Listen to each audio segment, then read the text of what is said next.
सागर, महासागर, समुद्र, जलधर, ओशियन, ये इस ब्रह्मांड का सबसे कीमती नाम है, सबसे ज्यादा आवश्यक नाम है, सबसे गहरा है, कभी शांत तो कभी सुनामी सा है, यातायात का साधन भी और पृथ्वी पर जल का स्रोत भी। समुद्र जहां है वहां जीवन है। इसी धारणा को ध्यान में रखकर नासा, इसरो जैसी संस्थाएं इस अनंत ब्रह्मांड में महासागर की खोज कर रहे हैं, क्योंकि महासागर का होना ही जीवन की उम्मीद भी है और सबूत भी। क्या आपने कभी सोचा है कि अंतरिक्ष से हमारी पृथ्वी कैसी दिखाई देती है? पृथ्वी को अंतरिक्ष यदि देखा जाए तो ये सुंदर नीले रंग की गेंद जैसी दिखाई देती है, जो अपने अक्ष के चारों ओर घूमती नजर आती है, क्योंकि यहां मौजूद महासागर पृथ्वी की सतह का 70% हिस्सा कवर करते हैं और इसी वजह से ये नीले रंग की दिखाई देती है। और तो और दोस्तों, पृथ्वी पर जीवन भी इन्हीं की देन है। आपको ये जानकर हैरानी होगी कि हमारे सौरमंडल में केवल पृथ्वी एकमात्र ऐसा ग्रह है जो लिक्विड वाटर के लिए जाना जाता है। यह लिक्विड पानी का 97% भाग इन्हीं महासागरों में मौजूद है। ये विशाल महासागर कहां तक फैले हैं, इसका अंतिम छोर अभी तक हमें पता नहीं है। ये कितने गहरे हैं और इनकी गहराई में क्या रहस्य छिपे हैं, ये भी हमें जानने की आवश्यकता है। उससे भी हैरान करने वाली बात तो कि हम केवल इन महासागरों का अभी तक 5% ही जान पाए हैं। केवल इतना हिस्सा एक्सप्लोर कर पाए हैं और उसमें हमारे पास लिमिटेड जानकारी है। अब सोचिए इन महासागरों में और कितने रहस्य छिपे हैं। तो आज हम महासागरों की वो सब बातें जानेंगे जो आपके लिए जानना बेहद जरूरी है। जैसे महासागर यानी कि समुद्रों का निर्माण कैसे हुआ, या आखिर पृथ्वी पर क्यों है, यह हमारे लिए कितने महत्वपूर्ण है, संसार में कितने महासागर हैं और उनकी क्या खास बात है। इन सभी सवालों का जवाब जानने के लिए हम चलते हैं एक अनंत सफर पर, जो समुद्र की गहराई में जाता है और समुद्र की सतह पर भी रेंगता है। बहुत पुराने समय की बात है जब महासागर बनने शुरू हुए थे। उस समय पृथ्वी का पानी गैस की फॉर्म में मौजूद था।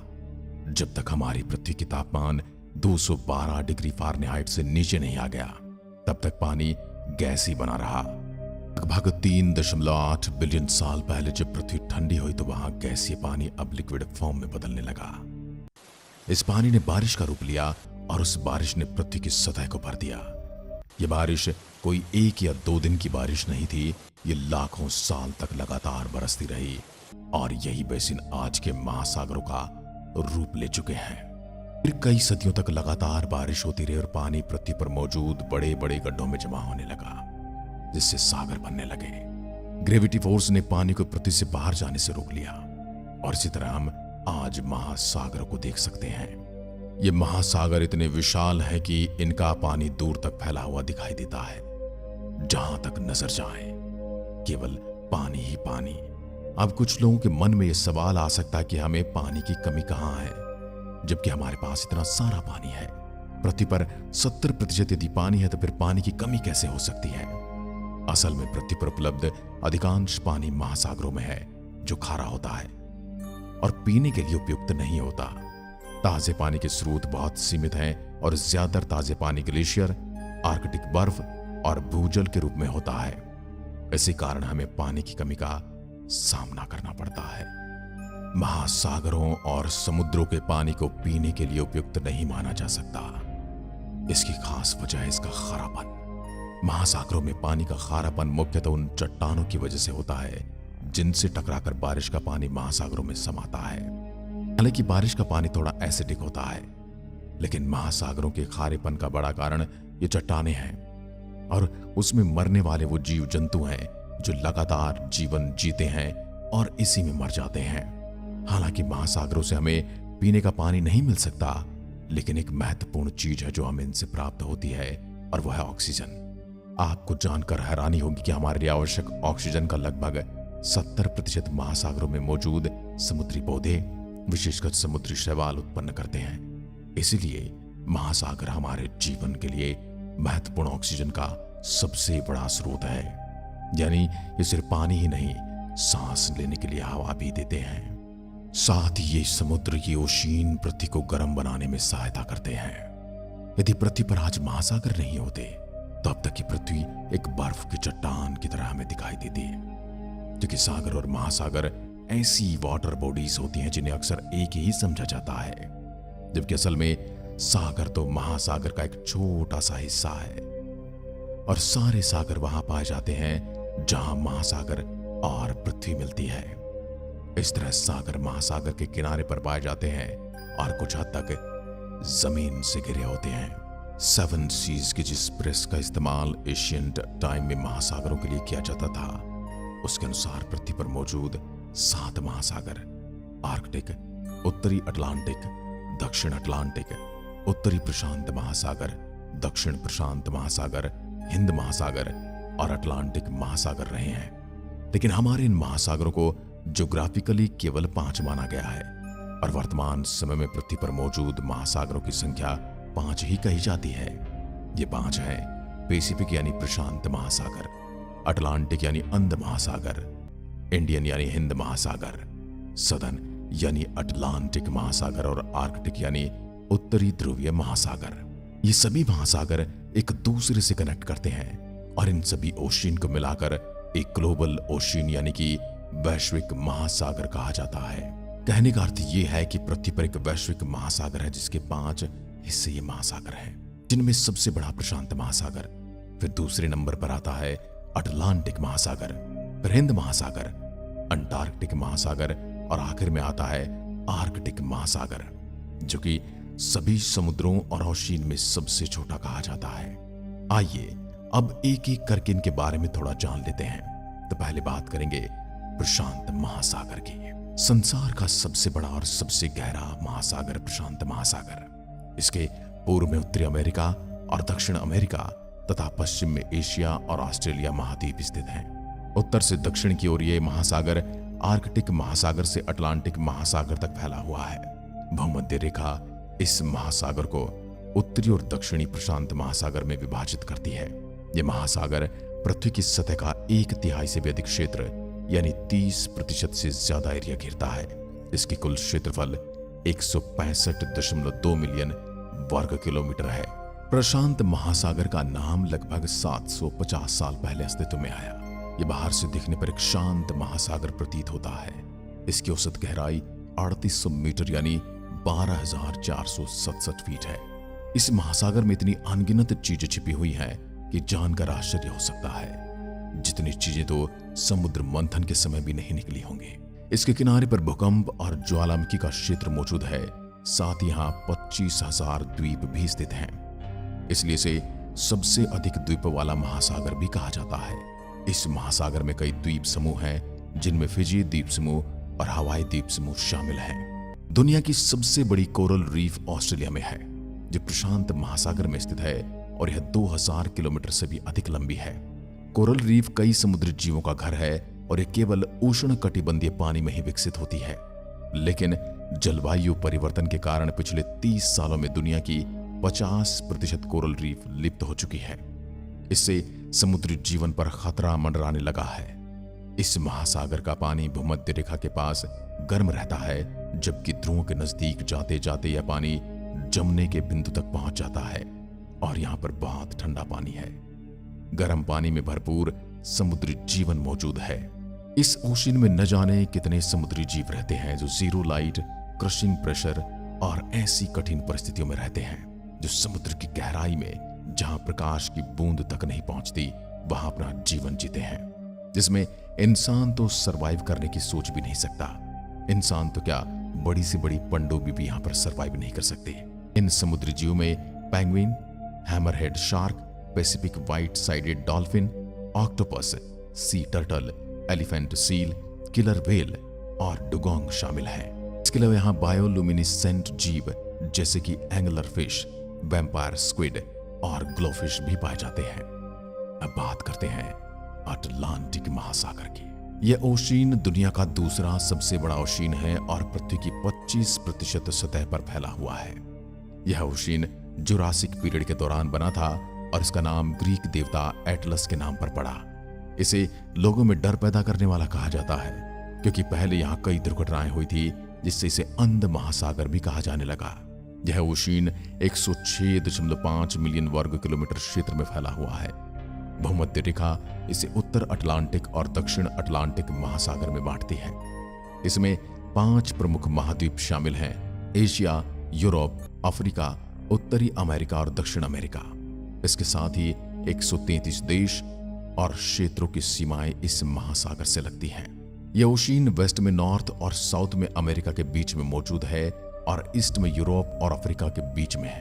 अटलांटिक ओशियन पहला ऐसा ओशियन है जिसे एयरप्लेन और शिप से क्रॉस किया जा चुका है।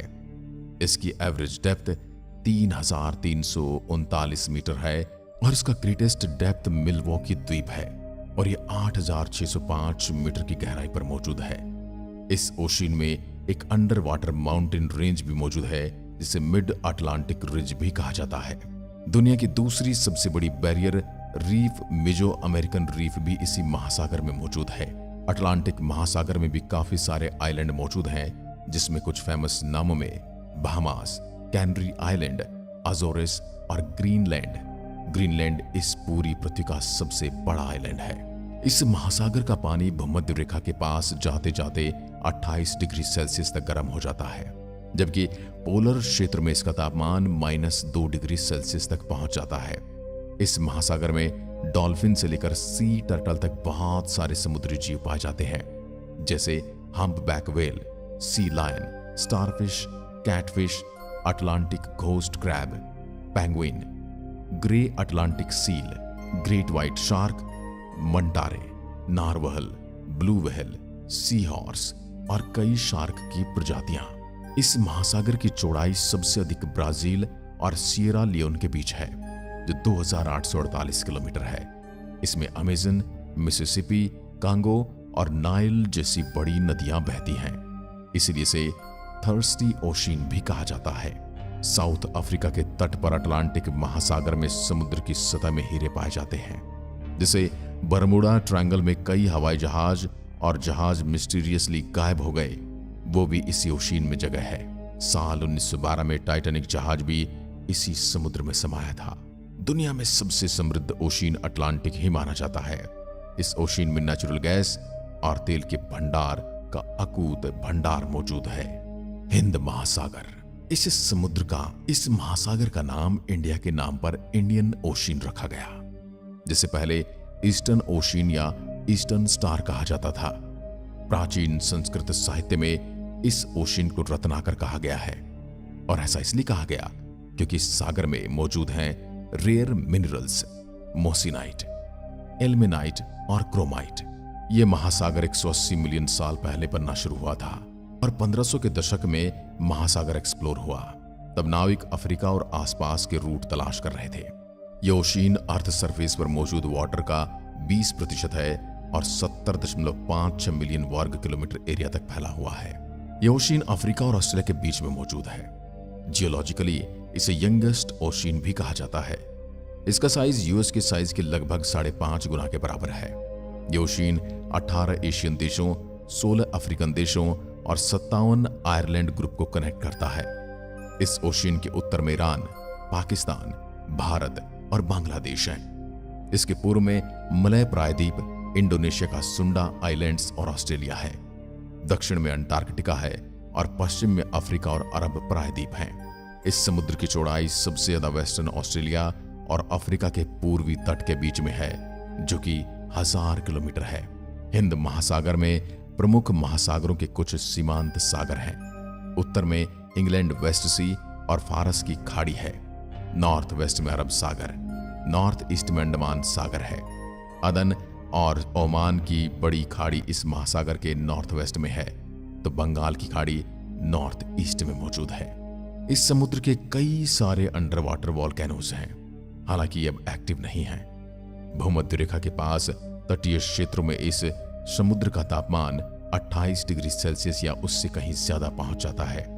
इसलिए बाकी महासागरों की तुलना में यह महासागर समुद्री जीवन के अनुकूल नहीं है, और इतना ज्यादा तापमान होने की वजह से ही यह समुद्र संसार का सबसे गर्म महासागर भी है। इसमें टर्टल, सील और सी काऊ जैसी खतरनाक स्पीसीज पाई जाती हैं। इस ओशियन में ऑक्सीजन की मात्रा सबसे कम पाई जाती है, और यह भी एक कारण है कि इस महासागर में जीवन बहुत कम पाया जाता है। हिंद महासागर की औसत गहराई 12,990 फीट है और इसका सबसे गहरा पौंध जावा ट्रेंच है जो कि 7,500 मीटर गहरा है। सिंधु नदी, गोदावरी, ब्रह्मपुत्र जैसी बड़ी नदियां इस महासागर में समा जाती हैं।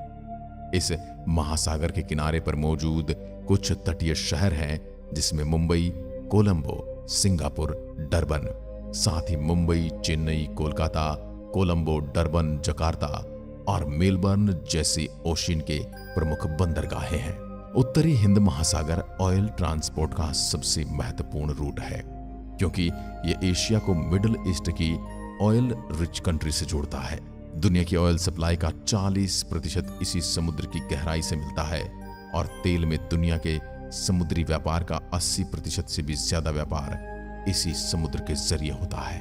अन्य 4 महासागरों की तुलना में ये ओशियन जमीन से घिरा हुआ है क्योंकि इसके नॉर्थ में एशिया। हैरान करने वाली बात तो यह है कि हिंद महासागर हर साल 20 सेंटीमीटर तक चौड़ा होता जा रहा है, जिसकी वजह है नॉर्थ पोल और साउथ पोल की बर्फ का पिघलना, जो हमारे लिए एक खतरे का संकेत है। Antarctic ocean. ये ओशियन पृथ्वी के दक्षिण में मौजूद है, इसलिए से दक्षिणी महासागर, दक्षिण ध्रुवीय महासागर जैसे नामों से जाना जाता है। इस ओशियन को पहले महासागरों की गिनती से निकाल दिया गया था, लेकिन अब फिर से इसे लिस्ट में शामिल कर लिया गया है। साल 1953 में इस ओशियन को सागर और महासागरों की सीमा से हटा दिया गया था, जिसके बाद साल 2000 में एक बार फिर महासागरों में आकर मिल गया। इसका पानी अन्य महासागरों से अलग पाया गया था। ये एक ऐसा ओशियन भी है जो एक महाद्वीप को घेरता है और इसका नाम है अटलांटिका। ये दुनिया के 5 ओशियन में दूसरा सबसे छोटा ओशियन माना जाता है। ये पृथ्वी की सतह का केवल 6% हिस्सा ही कवर करता है। ये महासागर 20.33 मिलियन स्क्वायर किलोमीटर एरिया में फैला हुआ है और इस महासागर की औसत गहराई 4000 मीटर से 5000 मीटर के बीच है। यह ओशियन इतना बर्फीला और ठंडा है कि हर मौसम में यहाँ हिमखंड देखने को मिलता है। साथ ही यहाँ का तापमान -2 डिग्री सेल्सियस से 10 डिग्री सेल्सियस तक चला जाता है। यहाँ का मौसम हमारे गांव शहरों से काफी अलग है क्योंकि यहाँ गर्मियां अक्टूबर से फरवरी तक होती हैं और सर्दियां यहाँ मार्च से सितंबर के बीच। दुनिया की 90% बर्फ अंटार्कटिका में मौजूद है। पृथ्वी का सबसे ठंडा टेम्परेचर भी यहाँ होता है। वैसे इस ओशियन को अभी तक पूरी तरह से एक्सप्लोर नहीं किया गया है, लेकिन वैज्ञानिक कहते हैं कि इस ओशियन के सरफेस पर बहुत से मिनरल्स मौजूद हैं, जिसमें ऑयल, गोल्ड, नेचुरल गैस और मैग्नीशियम शामिल है। हर साल यहाँ 50,000 से भी ज्यादा टूरिस्ट आते हैं और यहाँ कई नौका दौड़ भी आयोजित की जाती हैं। अंटार्कटिका ओशियन एक ठंडा समुद्र है। इसके बावजूद इसमें कई मरीन बर्ड्स और एनिमल्स रहते हैं। इसमें दुनिया के सबसे बड़े क्रिएचर भी देखने को मिले। यहाँ कोई भी मानव जाति निवास नहीं कर सकती, लेकिन यहाँ 30 देशों के रिसर्च स्टेशन जरूर बनाए गए हैं, जिसमें 2 इंडिया के रिसर्च स्टेशन शामिल हैं। गर्मियों में इन रिसर्च स्टेशन पर 4000 साइंटिस्ट रहते हैं और सर्दियों में 1000। अंटार्कटिक महासागर ने अंटार्कटिका महाद्वीप को घेरा हुआ है, जिसकी वजह से अंटार्कटिका महाद्वीप पृथ्वी का सबसे ठंडा महाद्वीप है। जहां सबसे कम तापमान मेजर किया गया है वो है -98.6 डिग्री सेल्सियस। न तो कभी बारिश होती है और न कभी बर्फ गिरती है, इसलिए कॉन्टिनेंट सबसे ड्राई कॉन्टिनेंट है। इसी ड्राइनेस की वजह से अंटार्कटिका को दुनिया का सबसे बड़ा डेजर्ट भी कहा जाता है। ये 5.5 मिलियन स्क्वायर माइल्स का एरिया कवर करता है। ये कॉलर डेजर्ट है और आपको ये जानकर हैरानी हो सकती है कि सहारा रेगिस्तान में इस महाद्वीप की तुलना में ज्यादा बारिश होती है। आखिर में बात करेंगे संसार के 5वें बड़े सागर, उत्तरी ध्रुव महासागर की। यह महासागर 5 महासागरों में सबसे छोटा और सबसे उथल पुथल है। यह उत्तरी ध्रुव के आसपास स्थित है और उत्तरी ध्रुव वास्तव में अंटार्कटिक महासागर के केंद्र में स्थित है। यह महासागर गोलाकार आकार में दिखाई देता है और इसका क्षेत्रफल 6.37 मिलियन वर्ग मील है। यह महासागर पृथ्वी की सतह के 3% से भी कम क्षेत्र को कवर करता है। इसका पानी बाकी 4 महासागरों की तुलना में कम खारा है। इस महासागर का निर्माण लगभग 40 मिलियन साल पहले हुआ था।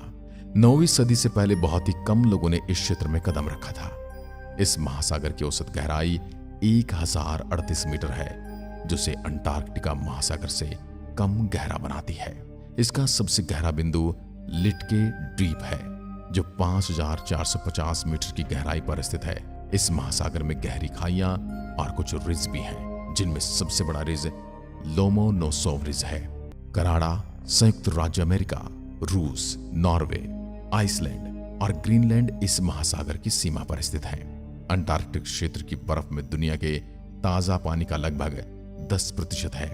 यह विशाल सफेद जमी हुई बर्फ सूर्य की किरणों को परावर्तित करके इस क्षेत्र को ठंडा बनाए रखने में मदद करती है। यहाँ का तापमान -2 डिग्री सेल्सियस तक रहता है। सर्दियों में बर्फ की मोटी चादर पूरे महासागर को ढक लेती है, जबकि गर्मियों में भी अधिकांश हिस्से में बर्फ बनी रहती है। बर्फ बसंत और गर्मियों में पिघलती है और शरद ऋतु में सर्दियों में फिर से जमा होकर अपने पुराने रूप में आ जाती है। यहाँ सितंबर से मई तक सर्दियां रहती हैं। जब आर्कटिक महासागर की बर्फ पिघलती है तो यह पोषक तत्व और जीवों को पानी में छोड़ देती है, जो शैवाल के विकास को बढ़ावा देते हैं। इस महासागर में कई महत्वपूर्ण पोर्ट हैं, जैसे रूस में मुरमास्क, नॉर्वे में किर्कनस, ग्रीनलैंड में नू और कनाडा में चर्चिल। प्रशांत और अटलांटिक महासागरों के बीच जाने के लिए आइस ब्रेकर या न्यूक्लियर पावर्ड सबमरीन आर्कटिक महासागर के माध्यम से नॉर्थ वेस्ट पासेज का उपयोग कर सकती है।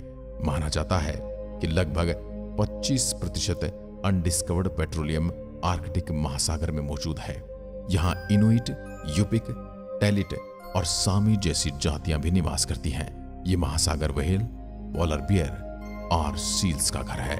यहाँ मछलियों की कई प्रजातियां पाई जाती हैं, जो दुनिया में कहीं और नहीं मिलती। यहाँ कई देशों के रिसर्च स्टेशन भी मौजूद हैं, जिनमें भारत का पहला परमानेंट रिसर्च स्टेशन हिमाद्री शामिल है। आर्कटिक महासागर को तेल और गैस के विकास, मछली पालन, खनन और शिपिंग ट्रैफिक की वजह से खतरे का सामना करना पड़ रहा है। इसके अलावा इस महासागर के लिए सबसे बड़ा खतरा जलवायु परिवर्तन है। हालांकि ये महासागर कई बर्फ की चादरों से ढका हुआ है, लेकिन ग्लोबल वार्मिंग और प्रदूषण के कारण बर्फ की चादर आकार में कम हो रही है। अगर यह प्रक्रिया इसी प्रकार जारी रही तो साल 2040 तक आर्कटिक महासागर में बहुत ही कम बर्फ रह जाएगी। बर्फ के बिना आर्कटिक में बर्फ पर निर्भर रहने वाले और शिकार करने वाले ध्रुवीय भालू जैसे जीवों के लिए खतरा पैदा हो सकता है, और साथ ही खतरा पैदा होगा समुद्र के किनारे रहने वाले शहरों और बसने वाले जातियों के लिए। आज की वीडियो में बस इतना ही। जय हिंद, जय भारत।